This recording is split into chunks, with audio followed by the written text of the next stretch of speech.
Hello, good morning, wherever you are, and welcome to day 2 of WTM Virtual. And today we're going to be talking about holidaying at home or adventures in your own backyard, as it's commonly known, and also referred to as domestic tourism, which has shifted to center stage of travel marketing across the globe during this pandemic. Today we have 3 countries represented who will examine this trend. First up, we have Tourism Australia, which is keeping its international borders closed to almost all countries until 2021, with outbound travel also prohibited. At this time, the only exception is an arrangement which allows inbound travel from New Zealand. Meanwhile, over here, Visit Britain predicts inbound visitor numbers won't rebound fully until 2025. Visit Scotland is our second guest, and they'll be talking about issues including its Hometown Tourist campaign with Vicky Miller. And from Rwanda, we have Andrew, a speaker, who will talk about how the national parks slash fees this year so that locals get to see the famous mountain gorillas. And we start with Andrew. He's the founder of G-Step Tours. It's a primates and safari specialist in Rwanda and East Africa. He was awarded the new Tour Operator of the Year 2019 by the Rwanda Tours and Travel Association. He also studied in China, speaks fluent Mandarin, and holds a master's degree in language, literature, and culture from the Communication University of China. Morning, Andrew. How is it in Rwanda today? Good morning, Steve. Thank you for having me today. And Rwanda is beautiful right now. We have great weather, though it's raining today. So we have started our rainy season in Rwanda. It's beautiful. Thank you. Good. So thank you for the weather update. We'll take weather updates from Scotland and Australia later. Now, I'd like to start off, Andrew, just by telling me about this decision to slash national park fees in Rwanda, which has allowed locals better access to the gorillas. Was that the first time that's happened? How much did they cut it by? And what's been the reaction from the domestic tourist in Rwanda? The slashing of permit fees happens once in a year in Rwanda, mainly during the low season. But this time around, the prices went really down. And of course, thanks to COVID in a positive way, that many local residents who have been living in Rwanda for the last few years, they have never tried to visit the mountain gorillas simply because the fees have been higher for them. This time around, we pushed the prices from $1,500 to $500. So many local residents have benefited from that. And the Rwandans, the locals themselves, the East Africans, they have gone from a fee of $1,500, same as internationals, to $200 only. That's so great. This has increased the numbers. And when you look at the figures, the volumes of travelers locally, between June to September, they actually overtook our total volumes of domestic tourism of last year. Wow, that's amazing. What sort of figures are we talking about? Are we talking hundreds or thousands? We're talking about thousands of local travelers. And when the tourism also opened up, the government decided to open up in June, around 19, for the international tourism. And a few open countries started coming in. So Rwanda is now open, and we're getting travelers from those countries that are open, like Dubai and a few regional markets. Okay. So domestic tourism is slowly picking up, and we see an improvement in the future. Okay, so Rwanda is now open. I think the quarantine is only 24 hours on arrival at a hotel of your choice. Is that correct? Yeah, thank you to mention that, Steve. Rwanda is 100% open as long as you meet the criteria. You have to present your COVID test on arrival, and the government has set up a smooth arrival process and check-in almost contactless to when you're checking in at the airport. On arrival, you choose your hotel of choice. That's very important. And the quarantine period is 24 hours. Okay. The COVID test is actually taken from your hotel. You don't have to make a line, and you don't need to worry about anything. Basically, your itinerary is changed just a little bit of a few hours back. So that means when you arrive, you definitely check in your hotel. Before you embark on your journey the following day, you already have your COVID test. Everything is smooth, and this is keeping travelers, coming in because the whole process is friendly. Okay. And is the rainy season the down season, the low season for you? Yes.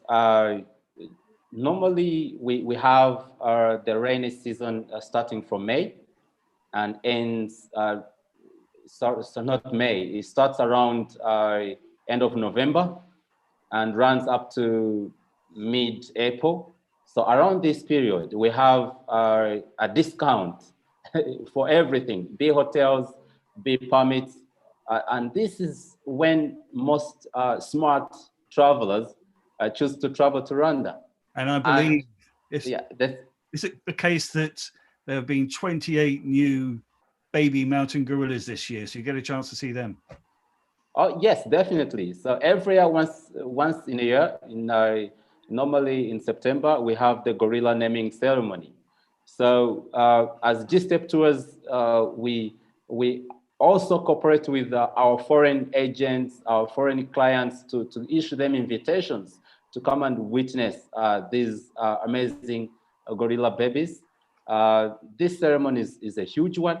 Yeah. Even the president attends this event to name. It's the tradition, it's a culture for naming the young babies in the Rwandan culture. So it's something that we embrace, and it's also something that scales up to protecting the environment, supporting the communities around the mountain gorillas, and giving back the community. So all this it happens around the Gorilla Naming Day. Okay, lovely stuff. We're going to come back to holidays at home and how it's impacted Rwanda in a minute. But thank you for that. Secondly, we have Vicky Miller. Vicky, hi. Morning to you. Morning, Steve. Director of Marketing and Digital at Visit Scotland. Vicky joined Visit Scotland in 2005, has held a number of senior marketing positions, while also leading the organization's digital transformation. Good for you. I did the same at the time in 2005. And we'll talk about digital as well, how important that is, digital and social media in this current climate. But with many destinations scrapping pay-for advertising, would you agree, when the virus spread, digital is the area that has been playing a large part of communicating with customers. We'll talk more about that later, as I say. But Vicky, tell us about the Hain Town Tourist Campaign, which I believe encourages people to share their favorite day trip experiences. And tell us how else your marketing has changed since March. Yeah, well, very much our marketing has, we phased it across sort of 4 different stages of what we saw as the kind of steps to recovery. So respond, reset, restart, recover. So respond was very much actually in the very early stages when we went in, Scotland went into lockdown. It was very much about supporting the industry. But at that time, our marketing was very much the dream now, travel later, and promoting, really focused on keeping Scotland top of mind in all of our key markets. But it was very much about sharing those virtual experiences of Scotland and that kind of entertainment content. When we look to kind of reset and come out of lockdown and gradually open up travel, particularly local, that was when we really turned to Scots and inspiring those visits that were very close to home. So getting out and exploring what's on your doorstep. And that was when the Hametown Tourist Initiative came in. It was really working with local social media influencers and getting them to inspire about what they enjoy on their doorstep.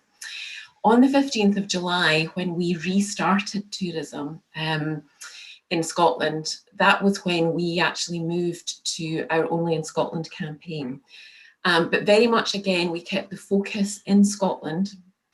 And again, it was about inspiring Scots to stay within Scotland and holiday at home.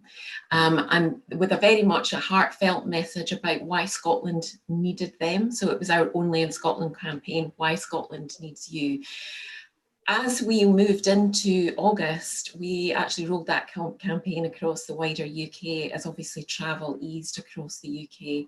And the kind of focus at that point then shifted to why you need Scotland. So if you lived in England, Ireland, Wales, it was about what Scotland could offer you, and very much playing into what people were looking at, those kind of key emotional drivers for travel, which was about escape, rest and relaxation, connecting with loved ones, particularly because people had been in that kind of period of lockdown and not being able to see friends and family. So we played into all of those emotional drivers and really demonstrated, I guess, how Scotland could offer that holiday, but something that was very close to home.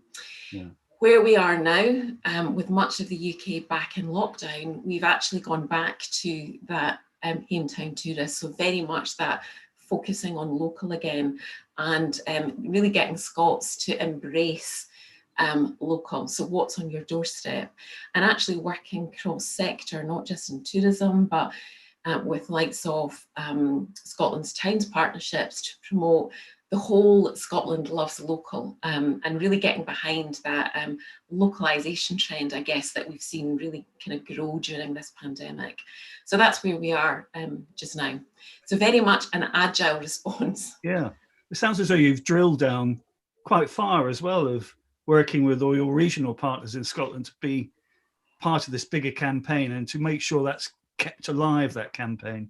Yeah, I mean, I think absolutely. I think one of the key things of kind of that recovery effort was about working with all of the destination organisations across Scotland, the communities, making sure that we understood exactly what was open when each community was ready to welcome visitors again, because that wasn't the same on the 15th of July right across Scotland. So we very much embraced that kind of local working and that partnership working. And our campaign has allowed lots of different partners to be part of it, whether that's contributing content, whether that's coming on board and actually contributing budget and allowing us to extend the reach of our campaign. So we've taken a very collaborative approach to how we support the industry in that kind of recovery effort. Do you think that that's going to benefit you in the long term as well, of perhaps how you work with partners, how you look to their input as well as the top tier in future campaigns?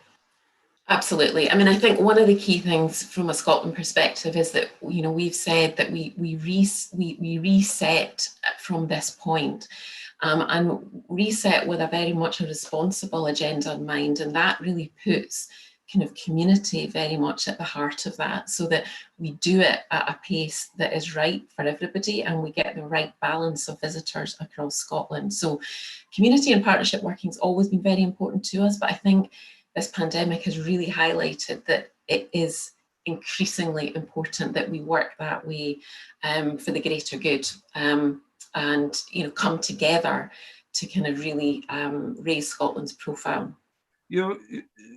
I mean this in the nicest possible way. It's a very mature industry, tourism in Scotland. The whole homecoming thing of 10, 15 years ago now. You must have a hell of a pile of emails and contacts of people around the world who have Scottish extraction or diaspora or have come back, and you must have a lot of pent-up demand, I would imagine, to all those travel plans being thwarted this year. Yeah, I mean, we have worked hard, I think, as a country in terms of connectivity to ensure that there is good connectivity between Scotland and key markets. That's been a very deliberate strategy over a number of years, and we've seen a growth in international travel to Scotland, with 2018 being a record year for European visitors, 2019 being a record year for North American visitors. Yeah. And so this year, it's a real challenge for the industry. It's been devastating, because I think we predict that the value of international tourism to Scotland will be down. So spend will be down something like 85%. Yep. Now that is huge when we've seen such strong growth. But I think what gives me comfort, as you say, is that we have those global networks that are really important to us, that we've built up over a period of time. And what's been really important with our marketing effort is that keeping in touch with those networks over the course of this pandemic, sharing stories from Scotland, innovation that we see in our business, new experiences that businesses are offering, and really reinforcing, I suppose, what Scotland is doing to ensure safe travel when the time is going to be right to travel. Indeed. So that has been really, really important. Keeping Scotland top of mind with all of those networks is paramount. I suppose people like me have spent the time, painting the walls and doing the job in the garden, but you've been out building networks of new contacts across Scotland. We'll come back to that in a bit. I'd like to move on and bring in Andrew.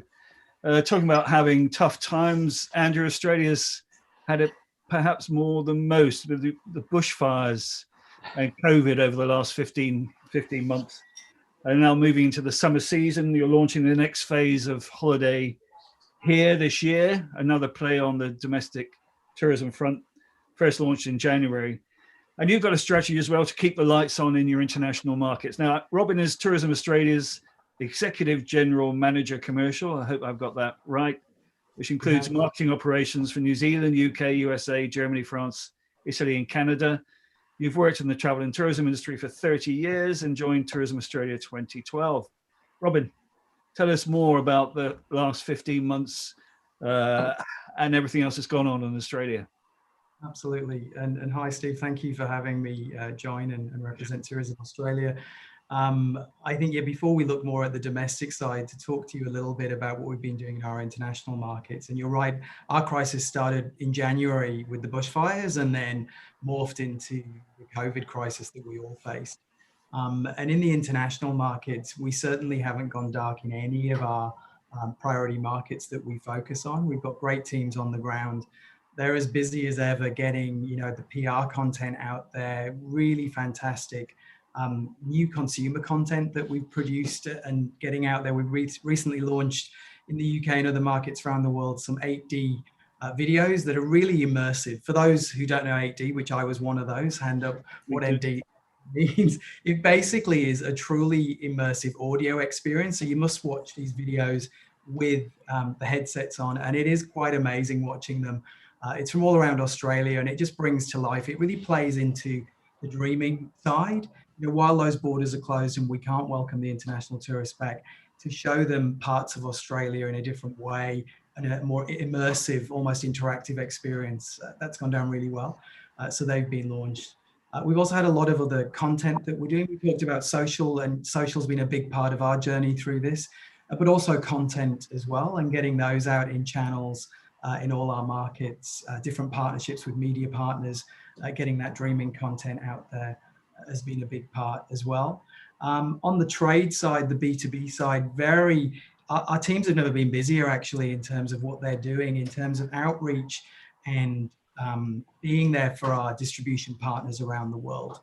Distribution is pivotal for a destination like Australia.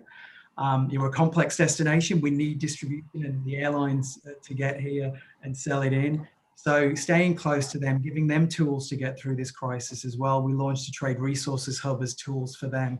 The Aussie Specialist Program, which you may have heard of, is our global training program for Aussies, anyone who sells travel around the world. We've really leaned into that. Like everyone, like WTM, it's gone virtual with our training. We have 23 people around the world in partnership with our state partners who run the program. In a normal 12-month period, to give you an idea of how they've pivoted successfully, they would normally train 32,000 in training sessions throughout a 12-month period. that's since this pandemic and the crisis hit, we're now at 80,000 training sessions that we've done.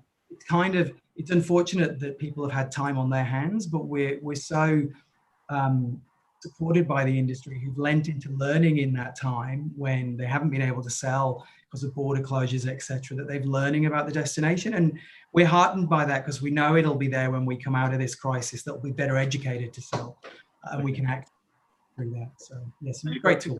You've got a few slides to show us about the domestic. Yeah, I will, if I can bring some up, I'll show you a bit about bringing the domestic piece to life. So hopefully you can see that. Give me the, if you can, great. So just to bring to life our domestic journey, if you like. So there's the time frame that we've gone through. And as I said, bushfires is when we actually started the domestic. And for those that don't know, Tourism Australia, we haven't been working in the domestic space for 7 years. We've just been focused on inbound international tourism. The states have been doing the domestic marketing.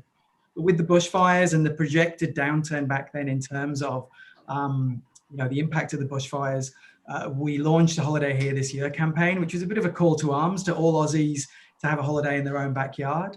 Then Crisis 2 came along for us and everybody with COVID. So that campaign went on pause. Started well, but we had to pause it.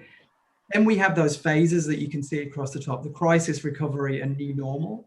In the recovery, when we saw some borders opening and some movement in states in Australia, that rising optimism, we launched a lot more content. There's Nothing Like Australia with Love from Oz. It was a campaign that we launched that went global. We put that out there. And then we've moved into the new normal as more of our borders are opening between states domestically. And we felt the sentiment was right to get back out there again a few weeks ago with our Holiday Here This Year campaign that you mentioned. So this campaign, and you talk about challenges that we have, one of the key challenges we've got in our domestic market is getting Australians to travel in Australia like international visitors do. Why the international visitors are so important. We have great travelers. We have like 80 billion in visitor economy from domestic compared to that 45 million from international. So it's a big sector for us already, but we're just trying to get them to travel like international travelers.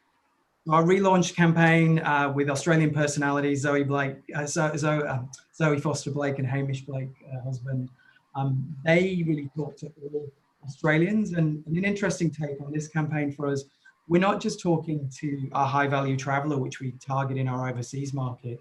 This campaign is talking to all Australians. So these personalities really resonated there. And it brings to life in a comedic way the different experiences that people can take. And the opportunities, the diversity of landscape, an opportunity for Australia. Okay. Partners are really, really key for what we do in any market, but as we can get full funnel again with our advertising, they're really key.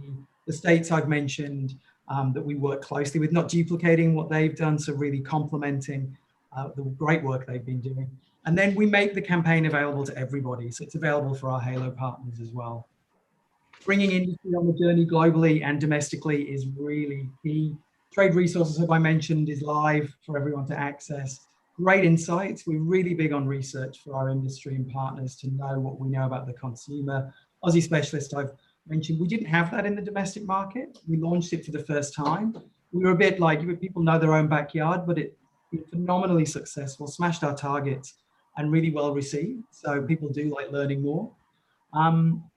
And another couple of insights, I thought I'd give you just 2 more slides, more looking at our global side of things. So those that know Australia and those in the UK watching globally, you'll know our big barriers and challenges we have as a destination is that time, distance, and money, where we're located, how much people time they think they need to visit on the other side of the world, and then the cost, the perceived cost of a holiday. These are now turning into what we're calling our headwinds. Our research is telling us that as we come out of this crisis, and we all look for opportunities through this crisis. Australia, particularly for that sparsely populated, big place with few people, the isolation you can get quite easily when you come across, and that management of the virus and the perception of safety around that. But also with research that people are willing more and value more the cost of travel. So we think that'll play into our favor in other destinations as well. But very good. There you go, whistle stop. Let's see you again. Turn your slide share off. Thank you very much. Now, I've watched your 8D videos, and I would suggest to people who are watching this that they go and find the 8D videos from Australia. Go to the blue video, which last time I saw had been watched 3 times more than the other 5 videos put together, and wait to the final frame where the whale comes up and looks at the tourism from about 2 foot away. It's unbelievable.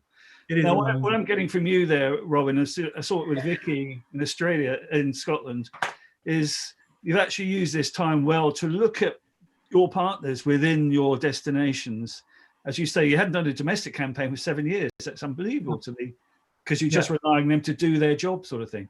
So again, tell me, Andrew, in Rwanda, with the Rwanda Tourism Association, Tourism Travel Association, have they changed their outlook and how they've been thinking in the last 5 or 6 months?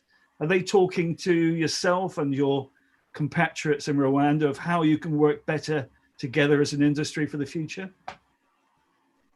Yes, certainly, Steve.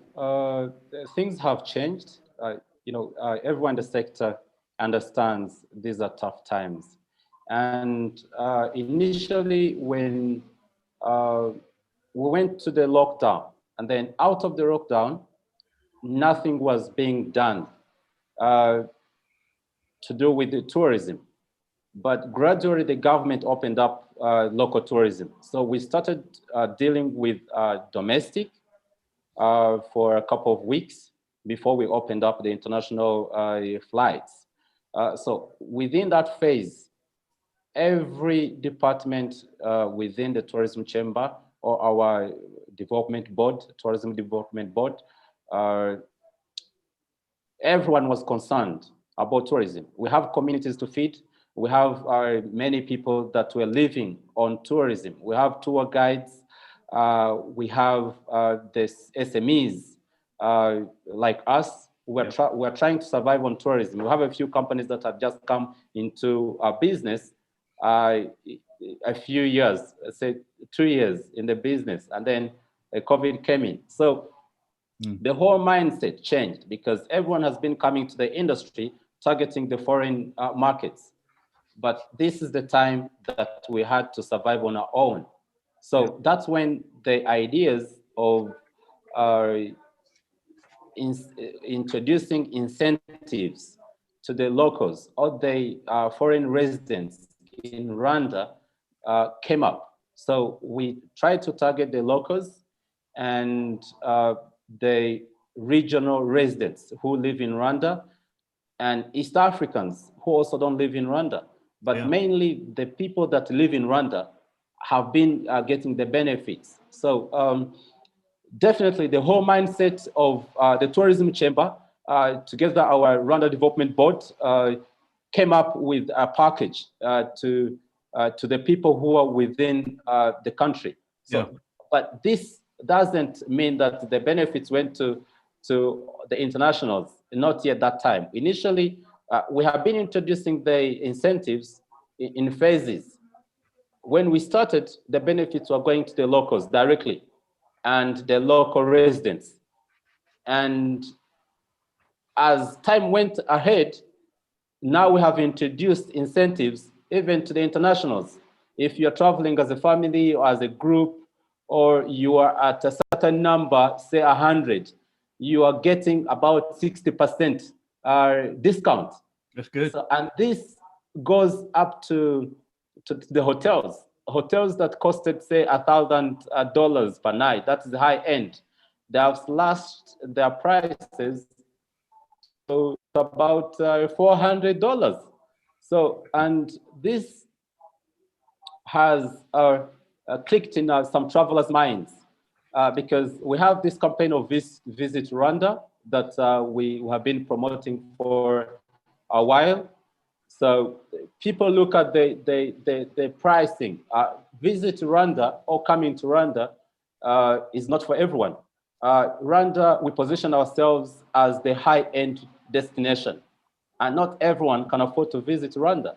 So, but this year around, things have changed from domestic to international. So it's very interesting how the whole attention has looked at the local market as important as the international market.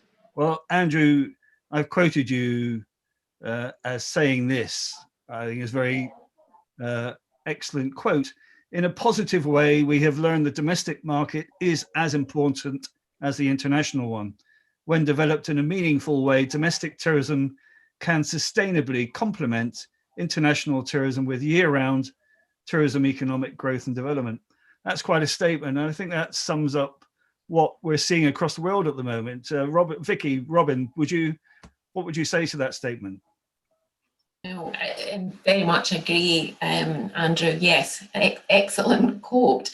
Domestic tourism in Scotland has always been very important. It equates to about 76% of the volume of overnight trips in Scotland, but about 54% of the value. And I think Robin actually said something that really resonated with me, which is, you know, how do we get domestic visitors to maybe stay longer, a bit like your international travellers who will come to Scotland, stay longer and spend more.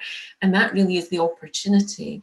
And that seasonal spread, really important, you know, for a sustainable destination. So completely agree with that. And a real opportunity, I think, during this pandemic, one of the things that we've seen is what I would have called colder segments. So actually younger demographic audiences in particular that have been enjoying Scotland for the first time. So they have been holidaying at home, whether it's camping, motorhoming, self-catering, families, millennials. So we have enjoyed some new audiences holidaying at home this year. And I think the opportunity is to continue to build on that, but to get these longer stays and that seasonal spread. Does the industry sort of shut down? Sorry, Robin, I'll come to you in a sec. Does the industry in Scotland sort of traditionally shut down after the half-term holiday in October and reopen in March?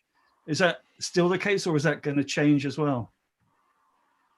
Over a period of time, we have, I mean, our focus has always been about year-round tourism. And actually, if one thing this pandemic has really demonstrated is the importance of tourism as a sector to the Scottish economy. And actually the impact not having visitors here in the same numbers has had on the wider supply chain.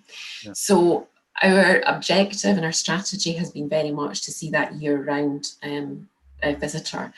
And many of the businesses that opened up on the 15th of July were looking to extend over the winter this year. Unfortunately, circumstances with lockdown in England and of course some restricted travel now in Scotland, particularly in the kind of populous areas of the Central Belt, has meant that actually they're now having to rethink that.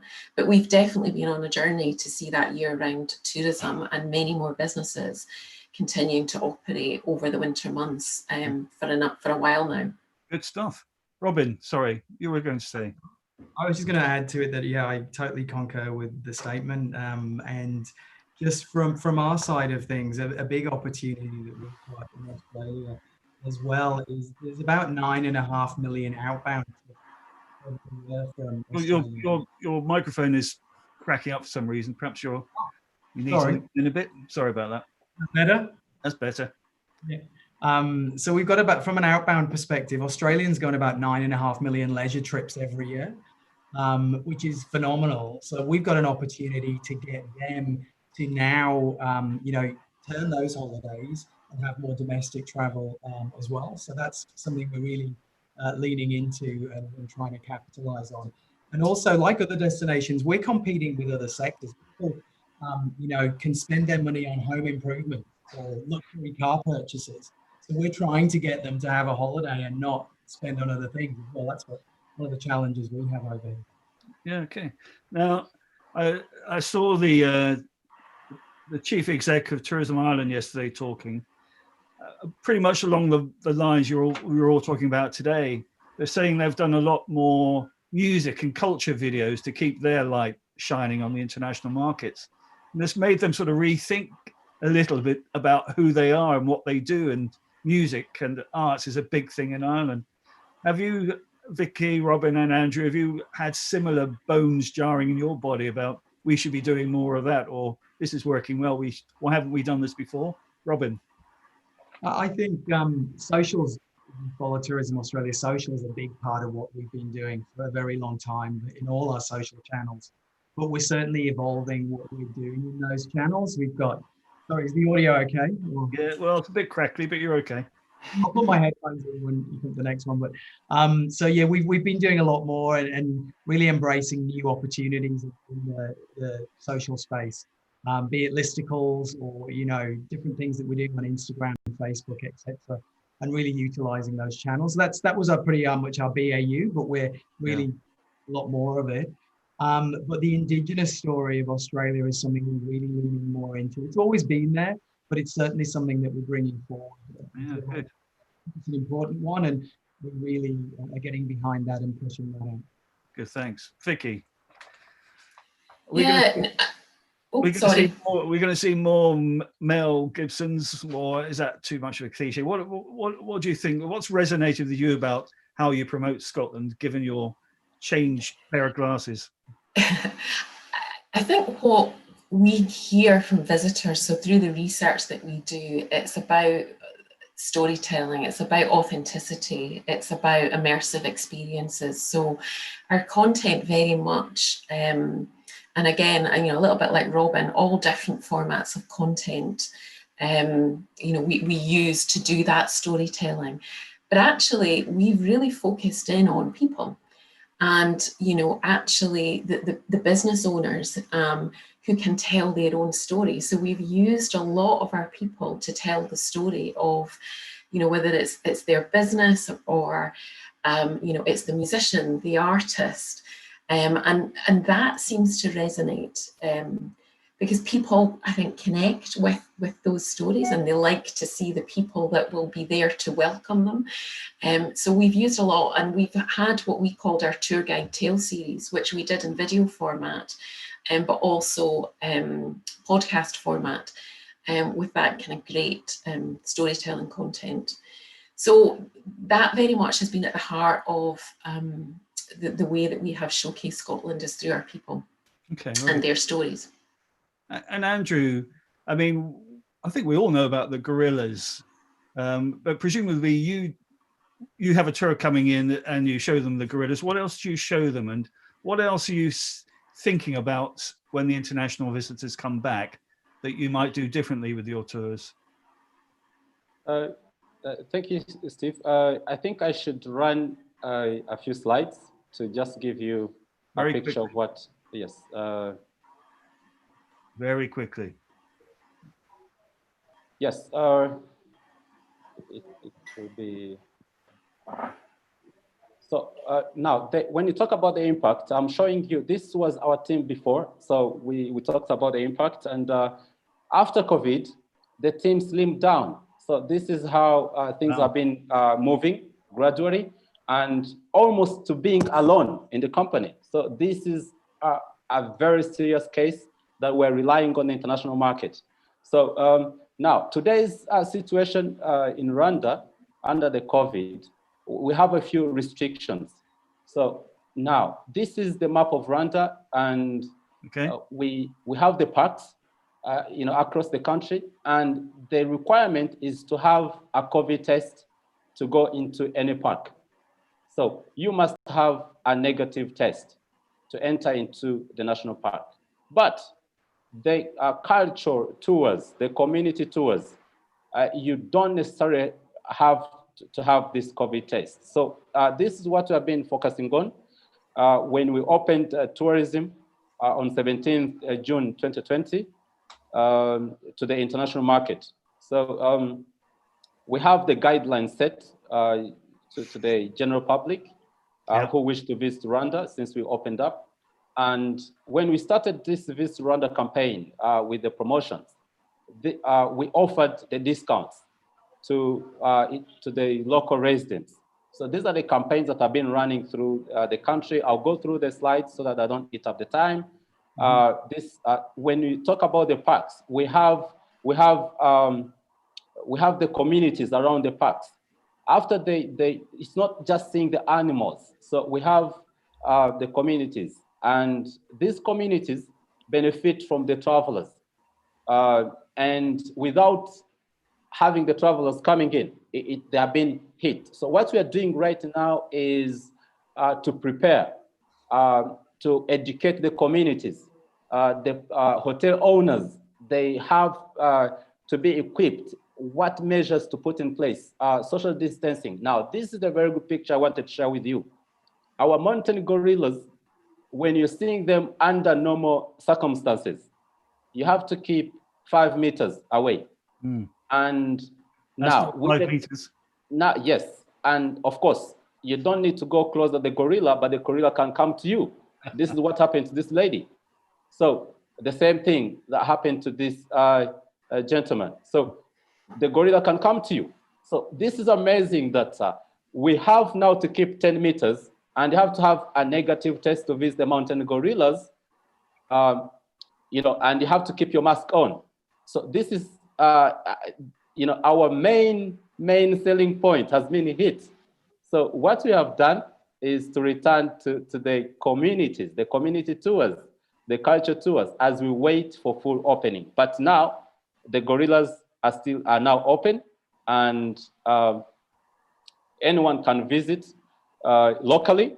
But the international markets, as they open gradually, we have to be ready. These communities are trained how to handle the foreign guests, how to, even when you see these people, how they're standing, they're keeping their social distancing. So they have been trained how to social distance, how to keep their masks on. Very so good. We are opening up step by step. And this is what happens when we don't see the gorillas. Steve, this is what happens. We have fun in the culture sites. This is what I've been asking for. And of course, these are before services. So we're looking at what we're doing now, because our spots have opened. Now, as G-Step Tours, we have looked at empowering the local communities too. What do we do? Since no guests are coming in, what we have resorted to is to go back to our communities, train the kids, support them, have fun as they wait for our tourism to come back in place. So, Steve, I think I'll end here. So we're waiting, we're eagerly waiting for everything to resume. Thanks. Thank you. Thanks, Andrew. Turn back to you. That was great. Thank you very much indeed. Obviously, your big market, you didn't go to China to learn the language and learn about tourism, not to use it in the future. But the Chinese market domestically has rebounded incredibly well, but not internationally yet. You're not seeing the Chinese visitors yet. Yes, that's very true. The Chinese market domestically has opened. They're actually recording big numbers. This is the information I'm getting from China. From province to province, the travels are fully open. But what makes them not to move out of China is because of the quarantine. Yeah. Rwanda is open, and we actually have an advantage that we have a direct flight from Rwanda to China, which should be good for them. But when you come to Rwanda, it's easy to get out of China. You get quarantined 24 hours. You do your tour and return back. Yeah. But the problem is when you go back to China, you have to be quarantined 2 weeks, and on your own cost. So this has been a disadvantage. Chinese cannot move out when they know they have to spend more money returning home. So that's why they're not moving out of their country. The problem for many countries around the world. Yes. Thanks, Andrew. That's very good. Can I bring back in Robin? Thanks to see you got your headphone on now. Yeah, hopefully this is better. I mean, Scotland's got a mature industry, and I was interested to hear that. I didn't realise the figures are so high. 50% of revenues are still generated by domestic tourism already. But for Australia, do you expect domestic travellers to remain a significant part of your portfolio in the longer term? But now, particularly with the vaccine looking as though it's more of a realistic proposition, do you expect the pre-pandemic balance to return in your markets? Like Scotland, we're weighted more towards domestic than international as well. So we get 80 billion from domestic and 45 billion from international in terms of expenditure. And we measure expenditure as part of our yield strategy that we focus on. So domestic is very much going to be a part of our future in terms of promotions and activities that will be there. I hope that we have a bit of a lasting legacy with the work we're doing in the Holiday Here This Year campaign, that people will continue as they are having holidays, but hopefully add more holidays into the mix, stay longer, do more experiences with the kind of the campaigns that we're putting out there. So very much part of the mix. Whether it's part of our role as Tourism Australia or the State Tourism Office's role will be decided in the future, but very much there'll be marketing to the Australian consumer to have domestic holidays. And as I said at the start, we have not taken our eyes off the international markets and being ready for when those borders open to capitalize on it. So very much part of what we do. Do you have plans in place then for, say, spring 2021 to hit back on the international market? In terms of border opening, that's obviously out of my hands as that goes. You mentioned at the start that New Zealand is the travel bubble has started there. It's one way at the moment, so there's quarantine when Kiwis go home. For us, we'll see what plays out. Our government's talked about conversations with lower risk markets like Japan, Singapore, Korea currently. We want to see them all back as soon as we can. But what I will say, in every one of our markets, the plans that our teams have in place can be activated at speed. So we're keeping dreaming there. And as soon as we can get those notice on borders open, the marketing will ramp up, the partnerships will ramp up. We'll be out in force, trust me. So okay, good. Vicky, are you ready and lean and prepared to get going at a moment's notice? Yeah, absolutely. Interestingly, our board asked me that question as well last week. Yeah, no, absolutely.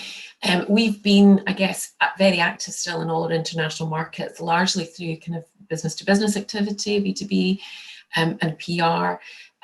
But we've done our work to look at what our media strategies would be in each of our key markets. We've actually also got a business case in with Scottish Government for additional funding on the basis that actually we need now to increase the brand building activity that we do in all of our markets. Obviously, we don't know which markets will return first. We have air corridor arrangements, or that's been the route that UK and Scottish Government have gone down. Many of those markets are not open to us right now. But when they are, we would be ready to go with fully integrated campaign activity. So where we've largely used our own channels and our business-to-business networks, actually we would extend that through media campaigns and partnerships when the time is right. What we see, as much as the domestic market is really important to us, and it really has benefited this year, coast countryside locations. The lack of international visitors has had a real impact, particularly on cities. And that's something that we want to be able to address as soon as we can. I know I saw something the other day about North Coast 500, which, for those who don't know, it's a circular road trip of the Highlands of Scotland that they were gearing up to relaunch sometime next year. Generally, road trips in the UK have been incredibly popular this summer between July and October because people want to get away from everybody else and be safe. I just want to think about the changing consumer behavior in the future as well. Do you think that's sort of a blip thing, a road trip? The 500 is perfect to advertise itself next year as the get away from it safe type of holiday. Absolutely. So we've got a number of driving routes across Scotland, and road tripping has been a big theme. If you look at Google search trends, it has been a growing trend even pre-pandemic. What we saw this year in Scotland was absolutely because people were looking for those coast countryside, those kind of safe locations, lots of green open spaces. We saw definitely an increase in people in motorhomes. and people doing that kind of road trip type holiday. Yeah. Interestingly, it gave us new challenges because we've had, I think, going back to what I said previously, I think people who've been doing that for the first time and maybe not so aware of those countryside behaviours. So, following the countryside code, leaving no trace. So there's been a big education job to do, not just about inspiring that type of holiday, but educating about, actually, look, we want to keep Scotland beautiful. And to do that, if you're doing that kind of holiday, here's how to kind of do it in a responsible way. So that's been an interesting challenge that we've had during COVID. But one that we tackle because we want to encourage more of that immersive travel and people really enjoying getting about across Scotland. And Robin, have you noticed similar behavioural patterns of more domestic travel this year? And added to that, your thoughts on changing attitudes to travel in future in terms of fear cutting down on travel for climate considerations, the realization that people are actually enjoying exploring their own country and want to see a bit more of that. There's 3 questions for you there, Robin. Wow, 3 in a row. I think, first of all, I totally agree with Vicky in terms of the road trip potential. And also I'd agree with you in the cities having challenges. We're seeing that over here as well. And because they're obviously heavily visited by international tourists. So that's a focus of what we're looking at in the domestic market. Road trips, people who've been to Australia know there's nothing better than a great Aussie road trip. And they've always been popular with our international markets and domestically. As borders started to open as restrictions eased, it was very much the first go-to because it was more you could go intrastate to begin with before interstate borders opened. So that was that, and the opportunity came through that. And I don't know anyone that hasn't been on a local road trip in my social circle, but we've really upped what we've done in road trips as well. On Australia.com, we were planning that anyway, and we've gone big time in terms of pushing those out. In terms of changing behavior, I think domestic travel will continue. As I say, it was on a good trajectory anyway. I think that sustainability and being more aware of that, it will certainly heighten. It's something like that Indigenous side. It's something that we certainly lean into from an Australia point of view. We have a head of sustainability within the organization who's solely focused on that. And that will be, I think people will be more cognizant. I think the travel lust that we have instilled in us will come back. And I think the pent-up demand when we're seeing borders opening is quite phenomenal from a domestic sense, and I'm sure we'll see it from international. But I think there might be more carbon offset programs will probably hopefully start to flourish and things like that as a consumer looks at those. But I think it'll be more top of mind than it was before. And it was increasingly top of mind in a lot of markets before as well. And Andrew, talk today about people dreaming while they're doing their domestic traveling in Scotland and Australia. They're dreaming of the big trip again. And I guess mountain gorillas are up there with Galapagos Islands as one of the dream trips to do. So you must be sitting going, if we can bide this time, if we can get through this period and the growth of domestic tourism, you're in a good position for next year or beyond. Steve, everyone is trying to see how to survive through this hard period. Sure. And just like my colleagues, Vicky and Robin, talked about the countryside roads. But thank God the curfew in Rwanda has been pushed to around 10 o'clock. So our domestic tourism, even though we are marketing it, it's not 100% exploited because you cannot drive to the beach and drive back around midnight. So you still have to be home by 10.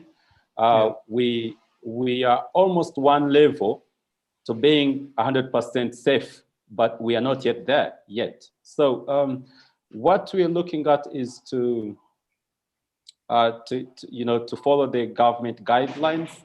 The government has been strict in controlling, and all companies like us, we are trying to be ready for the huge numbers because we are projecting that in the next 3 years,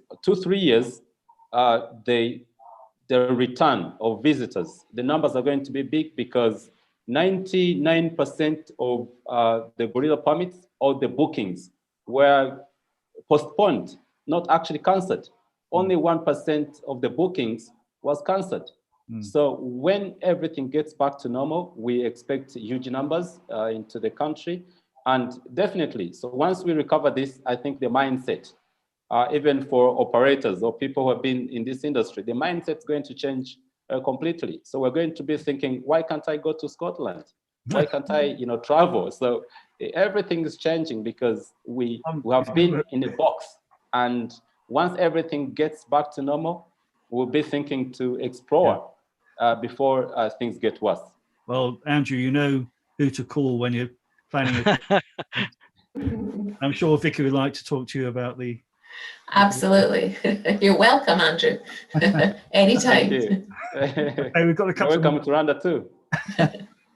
Come with. I come, anyway. Yeah, and Australia. Come to Australia as well. Got a couple of minutes left. We've had some questions, but the conversation's gone very well, and I'm really grateful to you all for that. So I just want to wrap up with, we've covered a fair bit of ground, a lot of stuff we haven't covered yet. But Vicky, start with you. Of what we haven't covered, what would you like to raise and as a point for the future that we can learn from?